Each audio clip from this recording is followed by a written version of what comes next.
Abono nsia omade hye mamunyina jo matenase ebra so omamni amahodo bi sunsem a yaboaboa no de nsentrofo kinji ko hwe ye ma asemfo wo so ne nso kro gin no enne na ya tenase anwumre yi a yade besomo na yasomo so mpase Great Commission TV anwumre no nsia kasebo me kire Paramount News papa bi nsem no se de denti ye be ni so apaso de ebe wi mfumpaji ni ho pitaba nam adwun ho amna to mojam abefutinta social media ni nyina so Facebook, TikTok, X, YouTube, any nuanu mesirawo menye pese men komhwe bomodia ehye na omamfo nya bi hwe na onya bi enkenkan na ensem no se de de na ehwam nti no de bedi makotire bi ni Ghana ensaka eye 2000 metric tons efa fertilizer ho efi Morocco aban ho aban de atudwa se enei atitiafo o makatua na akam no hwebe obetua ne memu de ama Supreme Court almost 150 anniversary no yebedimu enkobo na owura chajuti kata oye lawyer pani nenei ode atudwa se kufuo time eda okodam no onwehye ma obi ada se asem ni bintu no Lake Bosomotwe empenifo kira ne tibia no ekwakoye ohawpa na ene court kwa asetena na eye awura gift o ware mensa ne sensem no omatwe ede akohye May 11th eye pension security sensem ho no eye honorable Vincent Ekow Asafua akasa afa ho na yeba akopie mu odoma east ene ne mpatam na akopie mu ho a eye National Health Insurance ne office ho ho no enkofo be nsusu omo NDC fo omo de credo akotum eye South African omo opposition figure eye Julius Malema ya sentencing to 5 years in prison na ewani gidie mu nsem nso owura ajako a esi ntwani wode beto dwa se nei wono so wo ba beti ni political party de entia ensem ni ka we hun na editie ene de besomo na yasom sompa ese eye anwumre no nsia kase ebo Great Commission TV Paramount News papa bi na mpanifo se number nu sumu a ye number nu na ehwe nwumako bi ena eso yasene yemfa seda manyumako yi yemfa seda emasa enyumakwe omada masika fem na omaso yasen emedi no nsia kase ebo ye de somo we fidie kase iso yade be na etete wo yade be na house ye stroke akuma yade diabetes asthma poor blood circulation prostate enlargement usisi na ye wo ya wo spinal cord ne ho aba how ana obema yo no na ensisi so ye a enimre mi kanfo eya pola sevia herbal center ade amao ebi do no pe na wo di to yade na obo modern ehwemo kwan na omontu yade no efi honomo omo ashaiman omo ni access bank no ena di ihwe ne mo frempinifo na oni omo di insawoso aya 0240409991 f 0200623038 and 0576656658 toothpaste be na wo twi wo sen ema wo sen eye fita ya no mo de nda wo twi wo sen a wo sen no entwa fita efe kaka na de beje wo sen afa eni bre mi kanfo eye enagard medicated toothpaste ade amount enkwada ade twi empani ade twi o pedodo atu akoton enya kwaso bebe so a omo bebo amanya wonya bi atu akoton omo eye mat adjacent eye hair center behind well police station osu uko anat kosa Power FM osu benya bi etu akoton Great Commission abonsan na mo ope ba ko mienu miensa bi so ubenya bi wo ho uko air farm global ventures a nice joint why the road hosu benya bi uko the mall ho hosu benya bi momode na friend penifo e was 0244425804 0244425804 na the Aya Media and Professional Institute and Central for Esuku Pawa and they omaya bedum Ghana wonom abeboaze no bebo Central for mom kondo some be Central duma se nei se wutia to so be Central ne school ba ko pe na mekanfo de amount the Aya Media and Professional Institute na wonom se obrofo se munya ene obrofo se begina na so kire be se wuntimi ntwura wuntimi type se ebia wo kasa bi na wo kana kasa no eso chen woni su control a the Aya Media and Professional Institute and American for Edema na omusuku no boso me 9 pepe o be central ni mapa okọ kwasida na ososo watumi be central ni se ade bia efa Aya Media ho na opese we news anchor o sports presenter se we news writer producer bibia efa Aya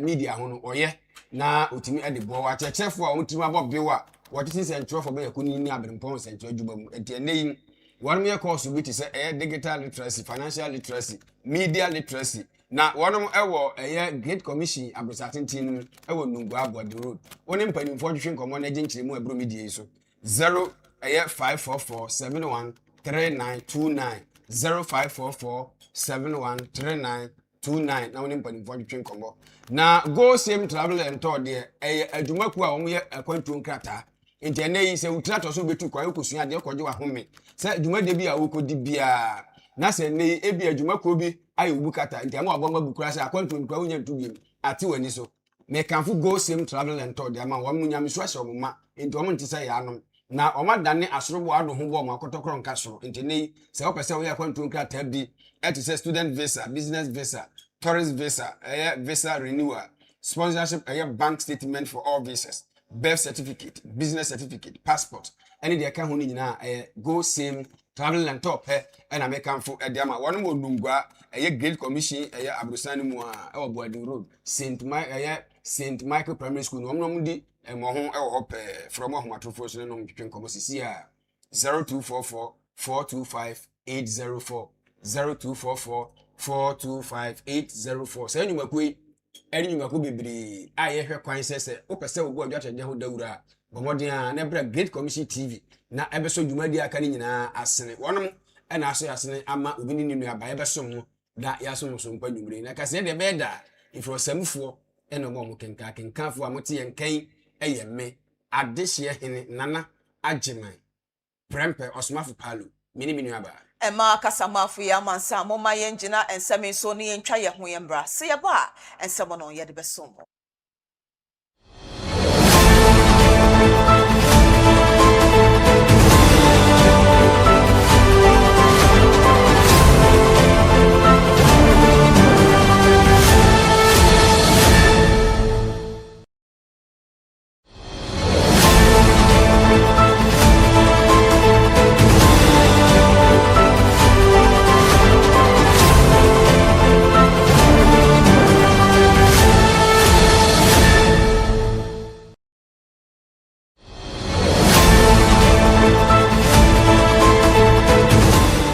for ya da maso sema jebre atwen ama ye twa ye ho aba moma ye mfa kase no efa ensomo na ye de somo ane ye ko eye enkwan popo ne mantemo eye kingdom edema Morocco abai no adonate eye 2000 metric tons edema fertilizer de ama oman Ghana se ne be ya ebeboa Ghana ye agriculture productivity no ne fe ebetentene eye ye nduane banbo wo abai ne dwumedi a wacho ne din eye flagship feed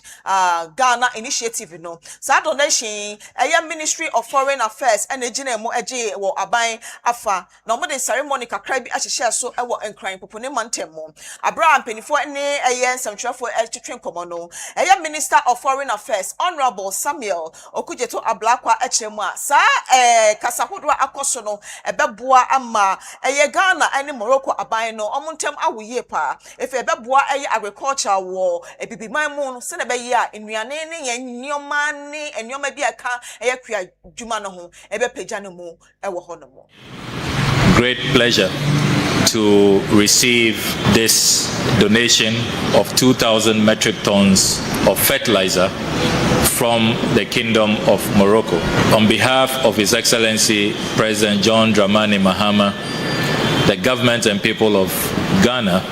convey our deepest appreciation to the Kingdom of Morocco for this kind gesture. This gesture is testament of the strong and fantastic relations between Ghana and Morocco. But it is not only donations they are making, they are helping us to also build our own capacity. We are in the process of establishing our own fertilizer manufacturing plant where we can also produce because of the strong technical collaboration that is going on in the field of agriculture. Today's donation will go a long way to support President Mahama's Feed Ghana project. The Feed Ghana initiative is one that is intended to build our resilience when it comes to food security. You do know that in 2024, Ghana spent $3 billion importing food. That is not a situation we are happy about. And so President Mahama has said that we need Yanto akasia no eso na said the chokonkro se ensa anya dwuma se didi no ana didi agya wani mura ne nam eno nam so ama manfo beka ya teacherfo a One watch ade e abosome mako dun so me 17 months na wonom akatua akam efiri abadada ne pen so abepem e aba fufuru e pen so na se de mpanimfo se wan kasa uti ho yi bone no nam so ama chechefo a won sika kamu etimi e de krata e koma so ya wo hwe e sika sem so afi so wo de bi kwa abankese mu na abankese mu de no koduru ho no yewura e Samuel aye ya wo presidential staffer and oje ye hye wo mkran se aban no ati wo musufre enti e de a wo mbeye na dwumade na kasa ani hyamudie akoso ewo eye asoye a wo hwe sikasem so na eno nanam so ama wo sofa bi de akira wo hwe ye sikasem yewura eye Thomas Ampimnyako na odi tudwa na wo hye wo mkran se ade a aban to musufre nyina na ewom se eye osoafo a wo hwe eye sikasem so oni krom ha watia ne na chi kakra yewura kasa lato ba force nanso so empanifo se ntifunu wa pagafo ho enti odi bibia gya nso wonhwe na wo musinsem de kutire na wo kasa ne nsentwofo twenkomo no na wo tiem se eyade a aban na nhyehyɛ ese eye me bosome ne da idikan no wo betimi atua bosome nan de amom afi ye kɔdwu num so a wo betua bosome nan de amom afi July nso so bosome nan obetua de ama wode kakra saa na afi pe ni nyina wo betua de pepepe enti wo mfo makoma nto bia no beboa ama efie won mo hwe fie ene ade na wo enya aduane ni ade ne wo edan han wo ma school hwe no ni nyina ato betua yentie yewura eye Thomas Ampimnyako ni nsem ni through our processes, and on the 13th of April this month, even though the finance minister is out of town, he instructed me to conclude the processes, and I wrote to controller to start the payment of your arrears. That payment will start from May. So in May you will receive 4 months of arrears. June you will receive another 4 months. July another 4 months until the payments are paid. Chief Justice Paul Bafo Bonni na HM1 150th anniversary at the Supreme Court no bra would be omode tenase adwendwene omho nefi ode futo kese adima judiciary no ene omai no efa omo stocker legacy no chema omoma prempren ye ene no kredi embra justice system no or the same to dra e was launch bia e course so e was City Conference Center e was University of Ghana Legon na botaya na sita dwumedie so honoring our past, celebrating the present and redefining the future. The clergy present, and we are especially acknowledge Sheikh Arabia representing the National Chief Imam. Ladies and gentlemen, it is refreshing to know that this is one of the rare occasions where we gather as a judicial family with no case files before us, no preliminary objections to determine, and no applications for adjournment. And for once, I believe we may all agree without the need for concurring opinions or dissent that this is a good day for the law. It is not often that an institution is given the privilege of pausing to look at itself in the mirror of time. Today is one of such rare moments, a moment not of noise, but of reflection, not of ceremony, but of reckoning. 150 years ago, in 1876, under the Supreme Court ordinance, a quiet but profound chapter began on these shores. The highest court of the Gold Coast was formally established, not in grand ceremony, but with a solemn duty to guard laws, liberties, and the promise of justice for all. Today, we gather here not merely to mark the passage of time, but to reflect deeply on its meaning. For institutions do not become great by years alone. They become great by the courage with which they serve their purpose. And in our case,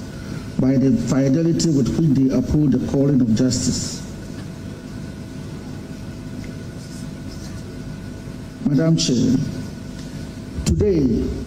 we launch the celebration of Supreme Court of Ghana at 150 under the theme, quotes, honoring the past, celebrating the present, and defining the future, end quote. This anniversary is more than a milestone. It is a moment for honest reflection, quiet gratitude, and bold hope. 150 years is remarkable, but history will not judge us by how long the court has existed. It will judge us by what we did with the moment entrusted to us, whether we merely celebrated the past or whether we had the courage to define a brighter future.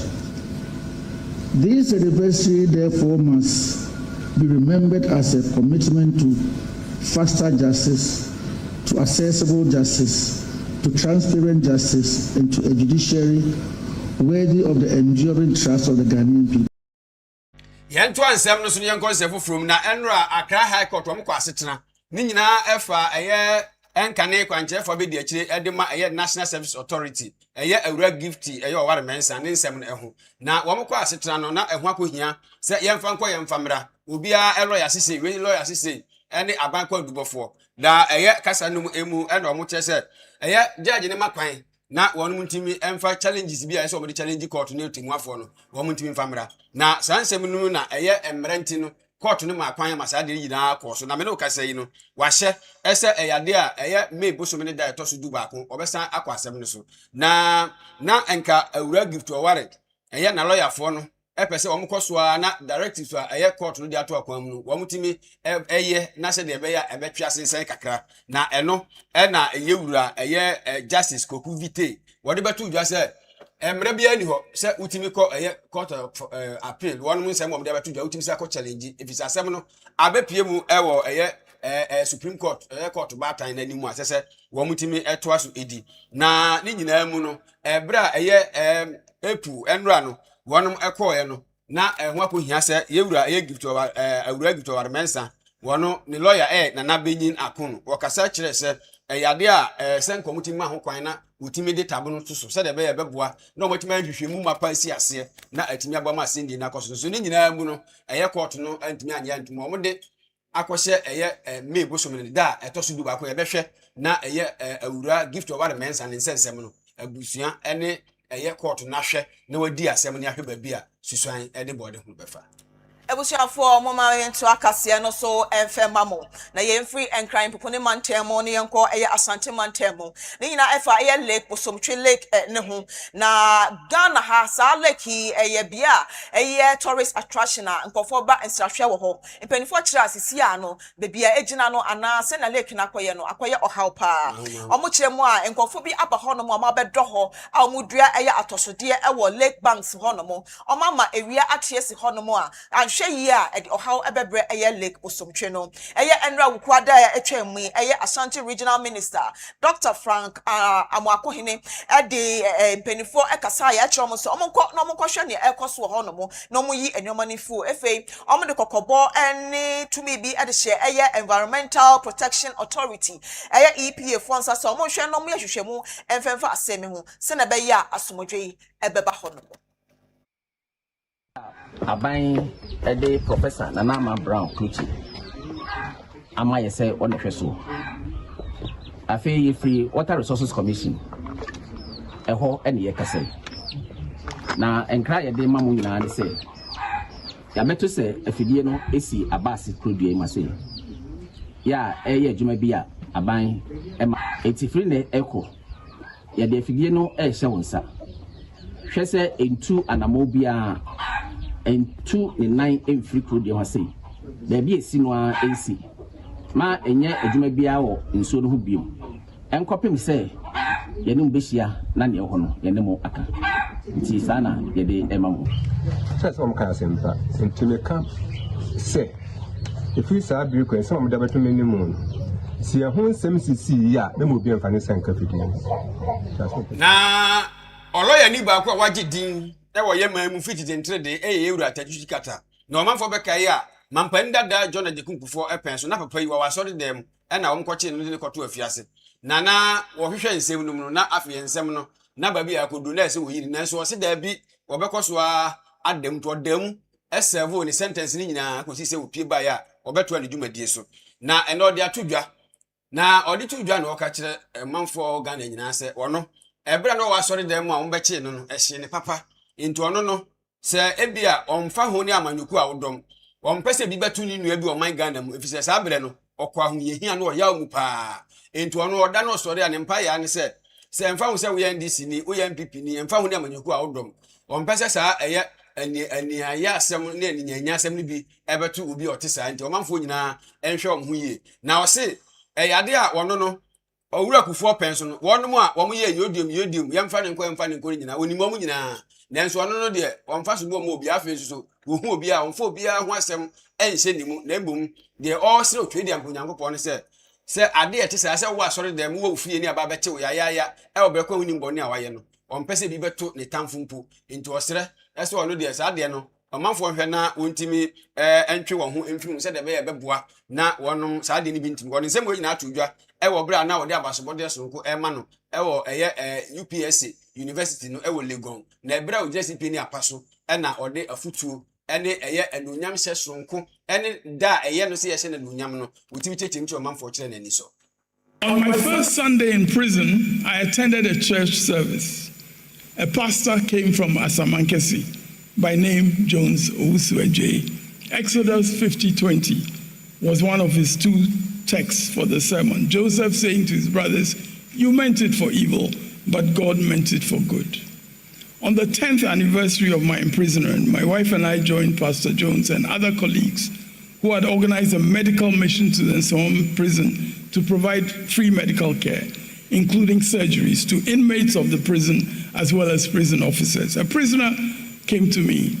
He reminded me that he was the one who had come to ask if I had medication to help another prisoner who had a bad asthmatic attack. I had given him some medication, which he told me had saved the life of the other prisoner. He then told me also that the other prisoner had eventually come out of prison and was outside the country at the time, and always recalled with gratitude how the medication from me had saved his life. The prisoner speaking to me then added his own observation that it would have been unlikely, unfortunately, that the other prisoner could have been taken out of the prison to receive urgent medical care. I had a better chance to be taken out, so it was okay that I gave away my medication. Last December, a gentleman left a message for me at my mother's house, not far from here, asking me to call him. When we spoke, he said he had been at the Nsawam prison with me and that he had asked me for legal help with his case. I had introduced him to a young lawyer who had visited me in prison. The lawyer helped him without charge. After getting out of prison, he had gone abroad to pursue studies, and on returning to Ghana in December, had tried to get in touch with the lawyer to express his appreciation, only to learn, sadly, that the lawyer had passed. The gentleman has not only earned his doctorate degree studying abroad, but is now part of a high-powered advanced intelligence research group based at a university in Japan.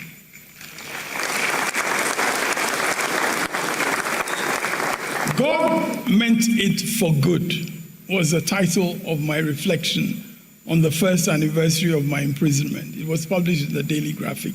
On the 5th anniversary, my title was 5 Years On, His Mercies Never Fail. That was 2013 during the election petition. And on the 10th anniversary, I Overflow with Praise was my title. All these reflections were published.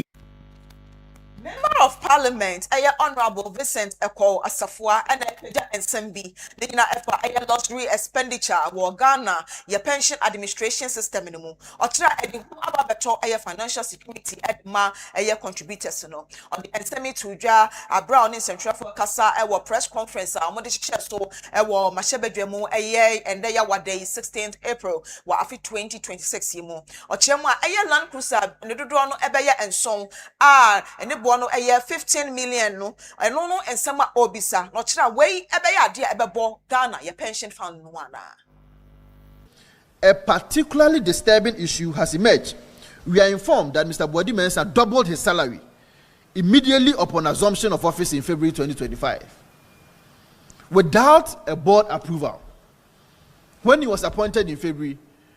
even without the existence of the board, and we are much aware that the board was formed months after he was made the CEO, he doubled his salary in February 2025. The argument that he's making is that he is a regulator of Senate. How come or why would the Senate CEO be taking salaries that is more than he being the regulator? It is on this basis that he doubled his salary in February 2025. This raises grave governance questions about the authority under which such a salary adjustment was made, the legal basis for the increment, and whether the pensions contributors' resources were used to finance executive remuneration outside approved governance structures. In addition, we are informed that December 2025, Mr. Chris Boadi Mensah authorized the expenditure of 15 million Ghana cedis on 7 Land Cruiser vehicles. Today, if you go to Toyota Ghana and you want to buy a brand new 2026 Land Cruiser, you won't buy it for more than 1.3 or 1.4 million Ghana cedis. But here is the case that he is spending 15 million Ghana cedis on 7 Land Cruisers, which means that each Land Cruiser is costing the ordinary pensioner more than 2.2 million Ghana cedis. More than 2.2 million Ghana cedis, almost 80%. We are compelled to ask whether such expenditure was a genuine institutional priority in the interest of pension contributors, especially at a time when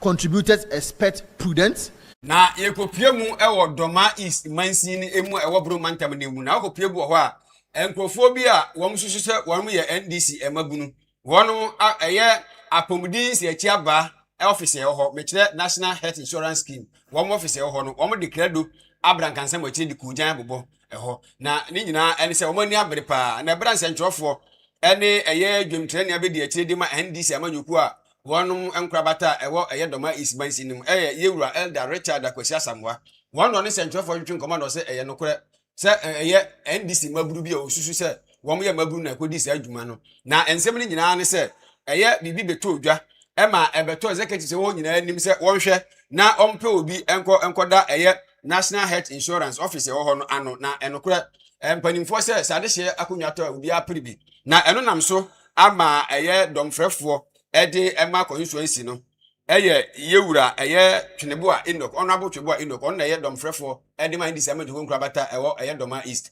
na ode nkrata baaye ema empanimfo ahwehwe bu gina age na tum se eye nokore osefata ye sese otimi koda no wo hu ya na empanimfo afa eye kana chichi kwan so atintim ni nsa ede akoma eye obi fufuro ya ofre no se eye awua Joshua na eno ena empanimfo ene mabunu ho binom anti ase a enam sa kwan no so amamatuma kodi se adwuma no na oto ne nsem so na wo kyem se eyade a saa ena mpanimfo ho eye hwe ha ema position gibi ebeto ho na eno ye nadmo director position na eno no so saa na mpanimfo chinchim eye emrante no ni akonsa adimo obifufuro na osusu se eye member of parliament a wo mpatam ho no wono etimi eka ho bi ni saa de we nyina eba so yentie owura eye Elder Richard Akwasi Asamwa nsem ode to central for ni ni Yes, I'm paying for Usunya and MPDs, and I have region for the national for say, I have any money year, however, because 2028, the Zango for any be so to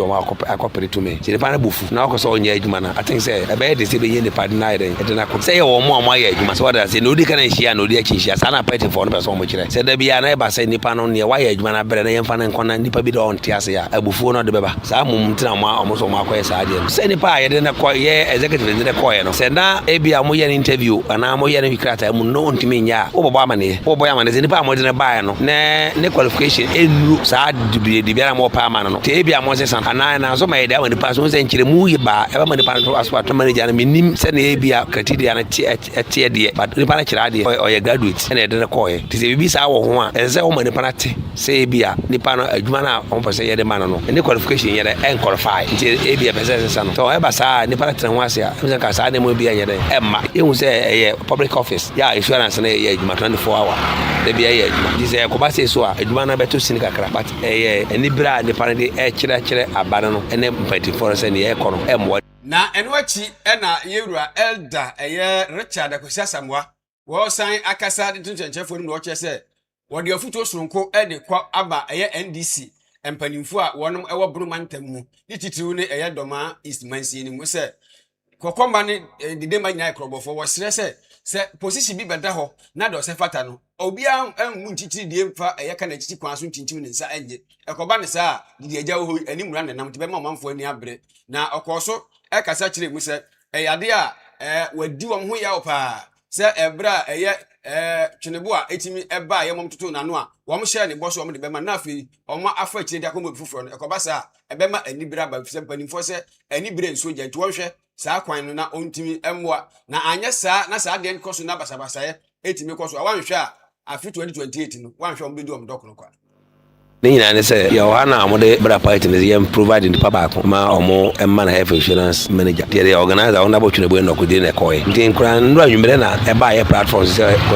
executive platform se am say di no ma chesa no de koma on abo omo pese bode ma awaju issue ana ye former vice chairman ta won no etete na allegedly yesterday ta pai no mo se omo te se omo ama no apart let a kire se omo de ono na mo de ama no na mo hwehwe mo kire se mebi so omo no ahwehwe mo kire se MP kire se ontin ne enoko no nya adwuma sa mo no kanti na omo de ono de mfufuro ama omo appoint say nipa ko saa de no na ama omo ani abra ma ko yesa to me so my friend region for my for abo wa ne abo this by the way de no ko say omo atum but say maburu ne de omo ade yo no edu baby wa ya na na senka ne so ko ni bre because omo asen ba ko ne say nad mobile the same thing buy appointment baby da ba executive for na nkasa no ya omo ye for la ne senka e say omo de juma de ne mo no bia ba no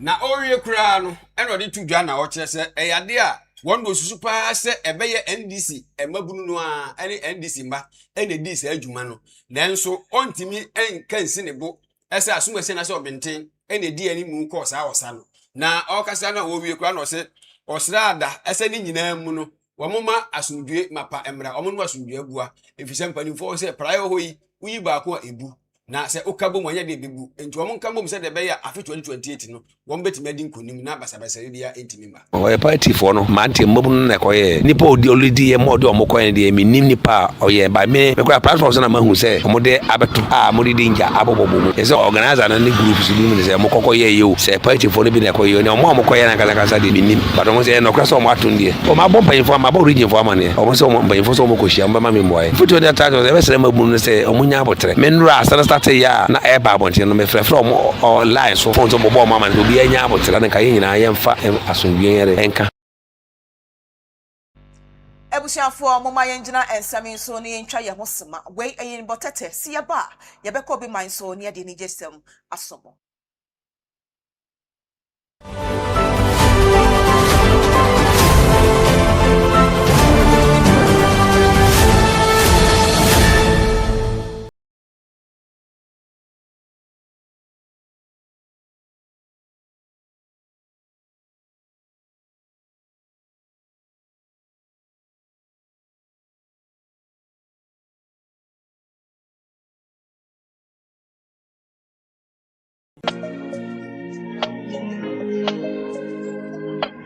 From on a neighbor Ghana, open baby at na emretia wabi. Oh, ye Ghana ni, Nanso you shall baby na do to emretia wabintem. Mamin come for Jessica Villa Mao, a sansa hodi, a yatsna yakama, ya one will be a buho, a dia yes, mu, and a kitchen, one more swimming pool or rooftop, and up in so one yama would be boa, and when Nidian was setna a repay. Jessica's Villa, ewa isle gone, a jegano, yanakane, Mampini JJ Rollins fee, and a dim shenimo. I have fraying L plus 233 5919. 091400622 and +233 205144 Ubetumi so WhatsApp yen +447 944 022 187 and send your email nanasapon70@outlook.com. Jessica's Villa bra near best sumwa near mawatna papa.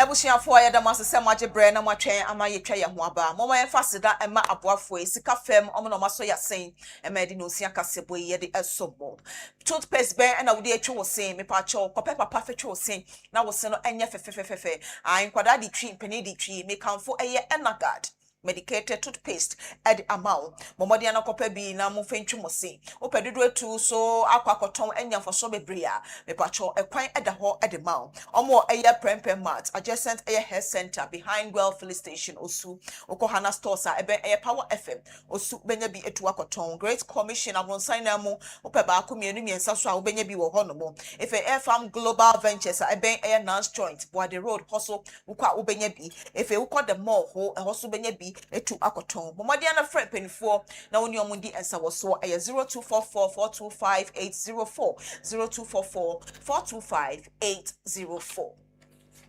Yadi be na etete wo say ya asthma, stroke, diabetes, poor blood circulation, ukidine ho aba ohaw, osisi na ya wo ya spinal cord na ohaw aba ho, ana say prostate enlargement, ana obema yo no ensisi so ya. Be kanfo eye hola Savior Herbal Center e de ama wanimbrei. Omde bibidro no na omde tu yade no as efi ho bo mo na ihwe mo kira kwan na omboa omo ya ashai man omo ni access bank no na edi ihwe. Friend penifo na woni omundi ensa wo so 0240 409-991. If it's 0200-623-038 and 0576-656-658. Go same travel and tour there. One of my Jumaku, I'm akwantu enkrata and nay. Say, oh, I so betu kwan na wunya baby nkoya onkrata me kanfo go same travel and tour. And I me kanfo edema. But what dia na no medins I was so na one omo ya de papa ebia na obi abu afaso ntia mo abamabu akwantu gramba so be ko biem. I go same travel and tour pe and ebetimi aboa wa omo nya obu kata fi se nyamesuro ase omo ma se twon. Enti bo modia na bra na enkrata ebiti se eye student visa, business visa, eye tourist visa, sanso na eye visa renewal. Sponsorship bank statement for all visas onu nyina omo ye birth certificate, business certificate, passport. ADBF akwantu nkrata ho no go same travel and tour ena onu betimi aboa ma enei wani so adi hunu no atimi abam enti hwehwempanimfo ewo nungu akantamanto wo ne omo Great Commission TV abrisatintini mu a ewo Boad Road ne so wo mo de afrem panimfo na ginchiremu 0244 425 804 0244 425 804 na ginchiremu ayebro media so sanso na the Aya Media and Professional Institute Central Ajuma and Central Sukua wabebo azi o my Ghana mu a se ne pese o Central ni a wo mo pe na mekamfo de amase tubirika ne koho na ono mo enkodi kasubum na afi se wo ankasa se wo babi se wo wi SS se wo wi university emfa ho ne babi a wo firi ba wonom beje wonom ma mo Central ni mapa bo so me 9 pepe kwasida na yekosa suku yi na 80% practicals na book mu de theory no so no 20% na bosome 9 pe wa ben Central ni mapa wo mo wa chekere fo mutimi abobe wa otimi eboa ema ben Central ni mapa na omo ya kunini on Central adwumani wo mo ye course so bi etese digital literacy, financial literacy, media literacy ni nyina ne course so ahodo bi apese Central ni no mutimi aboa ema abegina ho na so kire ben hwempanimfo no mu ni nkomo 0544 71 3929 0544 71 3929 na oni panifoni nkongo sa enyumaku we na page asia konkon a enimi nuaba ya to anwumre no nsia kase boy so ewo Great Commission TV kase fidie so yento akase no so Ebusiafo mo ma enfa ensem no enko obi man so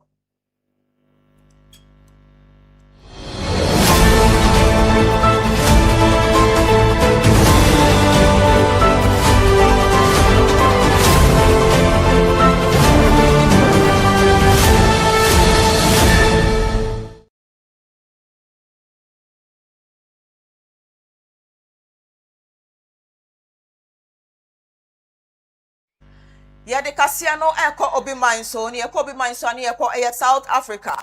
South Africa opposition politician, friend Julius Malema, ya sentence to 5 years in prison. Nina Efa, a tour or two, petemo. Malema, the lawyer, and Tamso, appealing, edit ya a year decisioner. Omodia Babons in some Bejai, a year Omopeni, a economic freedom fighter, a free a year prison and send home. Nina, they say, a year papa, when ya inferno, a 45 years. No one shot the MP na odi ne betumi atwe na sign. In some yamu de twiga e East London Court. Abra openi o share ne dark suit ne fe wa ne tire eni ko original honorable politician e kire mu a magistrate Chanet Oliver abra ogina ho okenkan sem no say e na ekoye.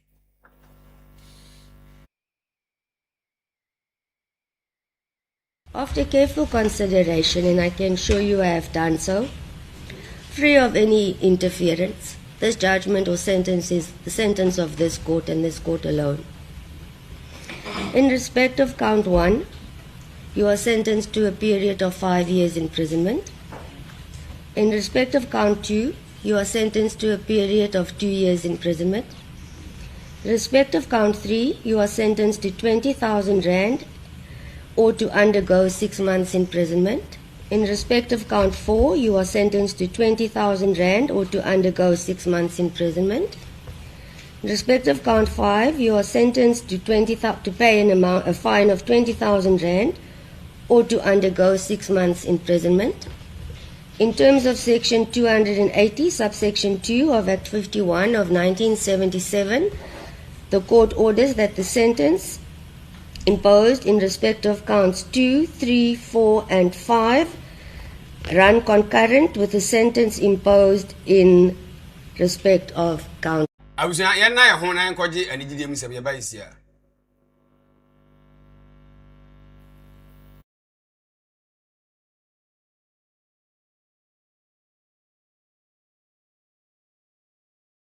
Now, said them penny for say, we are compound one and a separate condon and namso ama a year penny back one, a bag gunners in the tremor wabene pa. Your friend Alex could fear to do not friend a jacu. Now, and they, Wakodaman is me and I dream, as on die. Yes, sir, and they, as I said, one also so, or better among you political party, not one also shed the witty mayor. Now, Okasachi him said, the entity through our person to Sana morning, and he said, a idea, NDC, any NPP, I don't control crew, ya bedam and Sakuma. One more Emma Ghana for pie one in here cinema. Now, Okasa no him said, and what did the Ghana for 3 more amateur said, will be crouching the tea and I who got that, and to no, Dia was when he said, or Baba Yakakai, their friends at third force. Now, one no Abba challenge you on pass, and the bear, a befree Ghana for 3. Now, Otto and Samson watch him say, and this near people are there, and she said, my passes or money to me, Yano, or Masha, in film and would do me, one to me and Famba, into Yanko person the idea. Sanama would to him say, 2028 in the bread away, and obey me, Edding Kunim, ever but we are no, and I send Kutupa, or to Sanamos or better,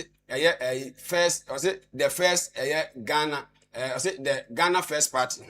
the Ghana first party, or no the party needing or better in Tibia, or Bellon Chama Mom for 20. I just couldn't say me.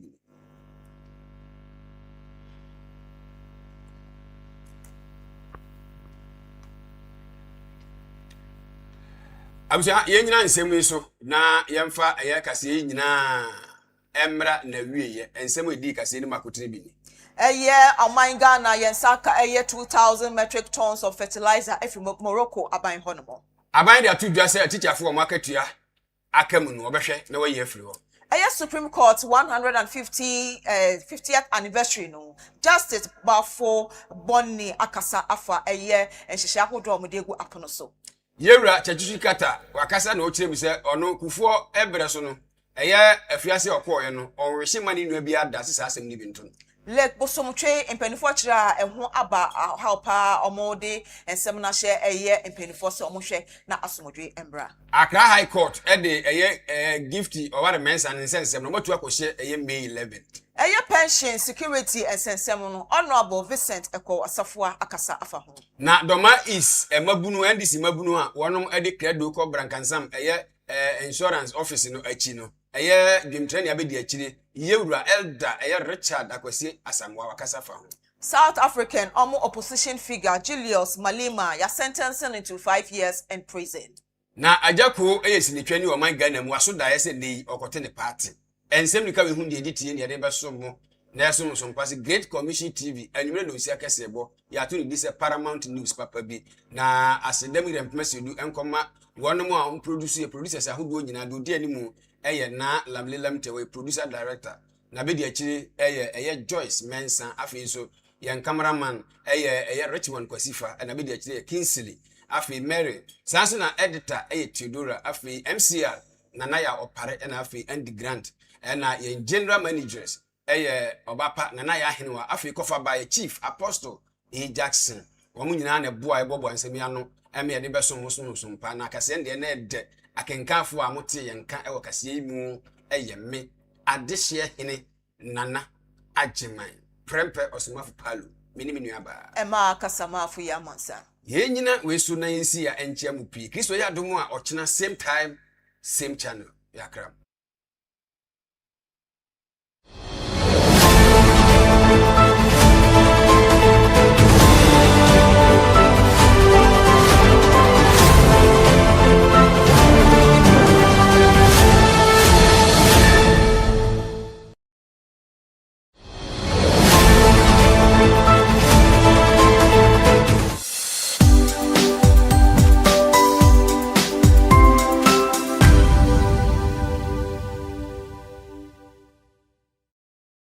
Ehwehwemu ama yehunu se enam yensu asai na yenua na enyo organic ntino